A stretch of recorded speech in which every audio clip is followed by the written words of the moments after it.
मोहब्बत का जब भी जिक्र किया जाता है लैला मजनू, हीरा रांझन और ताजमहल का नाम सबसे पहले आता है। ताजमहल मोहब्बत की वो निशानी है जिसकी दीवानी पूरी दुनिया है। मुमताज की याद में शाहजहां की बनवाई गई ये इमारत 7 अजूबों में गिनी जाती है। हाथी के दांत और सफेद संगमरमर का एक मकबरा दिखने में बड़ा ही खूबसूरत लगता है, जिसमें पत्थर का काफी बेहतरीन काम किया गया है। आप में से बहुत से लोग तो आगरा जाकर के इसे देखा ही होगा, और नहीं तो आप किसी वीडियो या फिर फोटो में देखे होंगे, या फिर अभी ही तो आपने देख ही लिया। लेकिन क्या आपने कभी सोचा है कि उस पर लगा हुआ जो एक एक पत्थर है वो कैसे उस पर लगा हुआ है, टिका हुआ है, और कैसे इस पूरी इमारत का निर्माण हुआ। दोस्तों, आजकल बड़ी बड़ी इमारतें, बड़े बड़े पुल मजबूत से मजबूत सीमेंट से बनाए जाते हैं, तब भी वो तुरंत टूट ही जाते हैं कुछ ही सालों में। लेकिन ये तो 1668 से अभी तक टिका हुआ है ताजमहल। जिसे नहीं पता उसे बता दे, सीमेंट का आविष्कार सबसे पहले 1824 में इंग्लैंड में एक जोसेफ नाम के शख्स ने किया था, जिसका एक्सपेरिमेंट उन्होंने 1811 में स्टार्ट किया और 1824 में उसकी एक्सपेरिमेंट सफल हुई। दुनिया का सबसे पहला सीमेंट उन्होंने ही बनाया, जिसका नाम था पोर्टलैंड सीमेंट। तो जब 1631 में ताजमहल का निर्माण शुरू हुआ तो सीमेंट के बारे में कोई जानता तक भी नहीं। तो फिर आखिर उसे कैसे बनाया गया, जो कि आज तक वो मजबूती से वहां पर डटा खड़ा है ताजमहल? क्या हुआ, सोच में पड़ गए ना? लेकिन कोई बात नहीं है दोस्तों, मेरी आपसे एक ही आग्रह कि अगर आप इस वीडियो को बिना स्किप किए हुए पूरा देख लेते हो तो आप ताजमहल के बारे में बहुत कुछ जाने। तो अगर आपको इस वीडियो में कुछ अच्छा लगे या फिर कुछ गलत लगे तो कमेंट बॉक्स में बताना, और इस वीडियो को लाइक अभी ही कर दो। तो चलिए शुरू करते हैं ताजमहल की कहानी को। ज्यादातर लोगों ने सुनी ही होगी कि शाहजहां ने अपनी तीसरी बीवी मुमताज की याद में ये ताजमहल को बनाया था, जिसकी लागत उस समय करीब 3 करोड़ रुपए आई थी। लेकिन ताजमहल आज तक दुनिया को हैरान करने में एक है, चाहे वो इसके सफेद मार्बल हो, चाहे नकाशे गए अनोखे पत्थर हो, या इसकी कारीगरी। और आज इसकी कारीगरी पर ही हम बात करेंगे। लकड़ियों से बनी हुई है ये ताजमहल,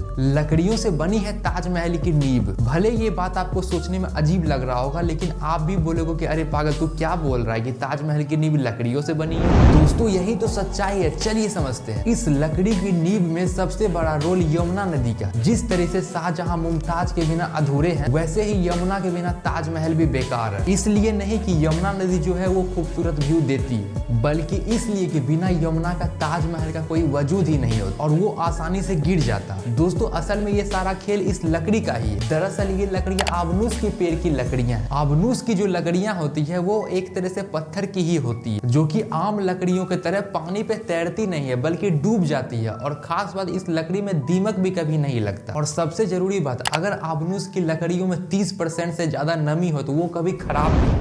दोस्तों, ताजमहल के केस में भी कुछ ऐसा है। नींव में होने के कारण यमुना नदी से उसे पर्याप्त मात्रा में नमी मिल जाती है, और यही वो बात है कि लकड़ियां पत्थर से भी ज्यादा मजबूत वहां पे टिकी हुई, इसीलिए आज तक ताजमहल वहां पे टिका हुआ। लेकिन यमुना का पानी जिस तरह से सूख रहा है, उसने आर्कियोलॉजिस्ट की चिंता बढ़ा दी है। उनका मानना है कि जिस दिन यमुना का पानी ज्यादा कम हो जाएगा, उस दिन से कुछ दिनों के बाद ही ताजमहल गिर जाएगा, क्योंकि लकड़ियों की नमी 30% से कम हो जाएगी। लेकिन अब सोचने वाली बात यह है कि नींव के ऊपर जो ये सब पत्थर हैं, तो फिर उसका क्या रहस्य है, चलिए जानते हैं। जब बात हो ही रही है सीमेंट की, तो इतना बड़ा ताजमहल बिना सीमेंट के कैसे बना? जैसा कि मैंने आपको बताया कि सीमेंट का आविष्कार ही 1824 में हुआ था, लेकिन ताजमहल तो 1631 में बनना शुरू हुआ था, यानी कि 193 साल पहले। तो कैसे चिपकाए गए ये संगमरमर? आजकल तो मार्बल्स चिपकाने के लिए कई तरीके मौजूद हैं, जिसके स्वरूप संगमरमरों को, पत्थरों को चिपका दिया जाता है। हालांकि उस समय पत्थरों को चिपकाने के लिए आधार शिला बनाना पड़ता था, उसमें कुछ खास मटेरियल्स डाले जाते। मटेरियल से दोस्तों मेरा ये कहना है कि उसमें कुछ खास तरीके के पत्थरों को डाला जाता था, जैसे एक्यूइक, यमनाइट, फिरोजा, लजबार्ड, मूंगा, सुलेमानी, लेसिनिया का इस्तेमाल किया था। इसके अलावा कुछ अल्ट्रा लेजेंड पत्थरों का भी इस्तेमाल किया गया था, जैसे तिलाई, पाइझार, अजूबा, खाटू, मैग्नेटिस। दरअसल ताजमहल की नींव के लिए एक अलग सा घोल बनाया गया था, जिसे सरूज के नाम से बताया जाता है। ये चिकनी मिट्टी और भी कई सारे चीजों को मिला करके बनाया जाता है। इसके अलावा इसमें गुड़, दाल, चीनी आदि बहुत सारी चीजों को मिलाया जाता है। इसके साथ ही ताजमहल का निर्माण हुआ, और इसकी मदद से आज इसमें इतनी पकड़ हो गई है कि इतने सालों के बाद भी ताजमहल पे भूकंप, बारिश, तूफान, गर्मी, सर्दी, कितने सारे चीजों का मुकाबला किया है। दोस्तों, अगर ये वीडियो अच्छी लगे तो वीडियो को लाइक कर, चैनल को सब्सक्राइब तो कर ही लेना। अगर आप चाहते हो कि इसका पार्ट 2 भी जल्दी आए तो कमेंट बॉक्स में जरूर बताएं।